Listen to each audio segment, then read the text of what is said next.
χώρα μας είναι η Κύπρος, ένα νησί στην νοτιοανατολική Μεσόγειο θάλασσα. Βρίσκεται κοντά στην Ελλάδα, την Τουρκία, το Λίβανο και το Ισραήλ. Το όνομα Κύπρος υπάρχει ήδη από την εποχή του Ομήρου, στην Ιλιάδα και στην Οδύσσεια. Οι εκδοχές για την προέλευσή του είναι πολλές, αλλά η πιο γνωστή είναι ότι προέρχεται από τη λατινική λέξη κούπρου, που σημαίνει χαλκός, επειδή στο νησί υπήρχαν πολλά μεταλλεία χαλκού. Η σημαία της Κύπρου είναι λευκή, σύμβολο ειρήνης. Στο κέντρο απεικονίζει το χαρτί της Κύπρου, στο χρώμα του χαλκού, και κάτω έχει δύο κλαδιά αλιάς που δείχνουν τη φιλία και την ενότητα των ανθρώπων. Στην Κύπρο ζουν Ελληνοκύπροι, Τουρκοκύπροι, Λατίνοι, Μαρονίτες και Αρμένοι. Όλοι μαζί αποτελούμε την κυπριακή κοινωνία, με διαφορετικές παραδόσεις, αλλά κοινή αγάπη για το νησί μας. Η Κύπρος έχει υπέροχη φύση, όμορφες παραλίες και βουνά. Μας αρέσει το κυπριακό φαγητό, όπως το σουβλάκι, το χαλούμι και τα παραδοσιακά υλικά. Επίσης αγαπάμε τη μουσική και τους χορούς μας, γιατί μας φέρνουν όλους πιο κοντά. Η πόλη μας είναι η Λευκοσία, η πρωτεύουσα της Κύπρου. Βρίσκεται στο κέντρο του νησιού και είναι η μόνη μοιρασμένη πρωτεύουσα στην Ευρώπη. Εδώ συναντιέται η ιστορία με τη σύγχρονη ζωή. Η Λευκοσία είναι περικυκλωμένη από τα ενετικά τείχη που χτίστηκαν πριν από πολλούς αιώνες. Τα τείχη έχουν τρεις πύλες, της Αμμοχώστου, της Κερίνιας και της Πάφου.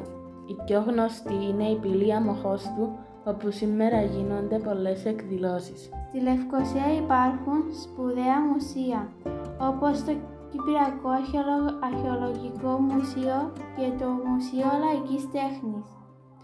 Εκεί μαθαίνουμε για την ιστορία, την τέχνη και τις παραδόσεις του τόπου μας. Η Λευκοσία έχει και πολλές πινακοθήκες με έργα Κυπρίων καλλιτεχνών. Μας αρέσει να βλέπουμε ζωγραφιές και να επισκεπτόμαστε τις εκθέσεις τους. Η τέχνη ζει στην πόλη μας. Οι οδοί Λίδρας και ο Νασαγόρου βρίσκονται στην Παγιά Πόλη, δίπλα στην Πράσινη Γραμμή. Εκεί υπάρχουν μικρά μαγαζιά, καφέ και τουρίστες από όλο τον κόσμο. Η λαϊκή γειτονιά με τα στενά δρομάκια και τα παγιά σπίτια κρατά την παράδοση ζωντανή. Το χωριό μας λέγεται Εργάτες και βρίσκεται κοντά στη Λευκοσία. Είναι ένα όμορφο και ήσυχο χωριό μέσα στη φύση. Το όνομά του λένε προέρχεται από τους εργάτες που δούλευαν στην περιοχή Παριά. Οι Εργάτες είναι ένα φιλόξενο χωριό με ανθρώπους και όμορφα σπίτια, με αυλές γεμάτες λουλούδια. Όλοι γνωριζόμαστε μεταξύ μας και βοηθάμε ο ένας τον άλλον σαν μια μεγάλη οικογένεια. Η περιοχή μας, η Ταμασσός, έχει μια μεγάλη ιστορία. Εκεί υπήρχε ένα αρχαίο βασίλειο και σήμερα μπορούμε να δούμε αρχαιολογικούς χώρους και να μάθουμε για το παρελθόν μας. Είμαστε πολύ περήφανοι που ζούμε εδώ. Η φύση γύρω από το χωριό μας είναι πανέμορφη. Υπάρχουν χωράφια, δέντρα, λουλούδια και καθαρός αέρας. Μας αρέσει να περπατάμε στην εξοχή και να απολαμβάνουμε την γαλήνη του τόπου μας. Στο χωριό μας γιορτάζουμε πολλές φορές το χρόνο. Έχουμε τραγούδια, μουσική και χορούς. Μας αρέσει να συμμετέχουμε όλοι μαζί και να κρατάμε τα έθιμα μας ζωντανά.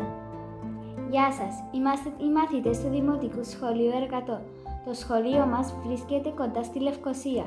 Είναι ένα χαρούμενο σχολείο, όπου κάθε μέρα μαθαίνουμε, παίζουμε και γελάμε. Στο σχολείο μας υπάρχουν πολλές όμορφες αίθουσες. Έχουμε αίθουσα τέχνης, αίθουσα ηλεκτρονικών υπολογιστών, μουσικής και φυσικά τη μεγάλη μας αυλή, όπου κάνουμε διάλειμμα και παίζουμε πολλά παιχνίδια. Η αγαπημένη μου γωνιά είναι η αυλή μας. Εκεί τρέχουμε, παίζουμε, χορεύουμε και γελάμε με τους φίλους μας. Κάθε πρωί ξεκινάμε τη μέρα μας με χορό και μουσική.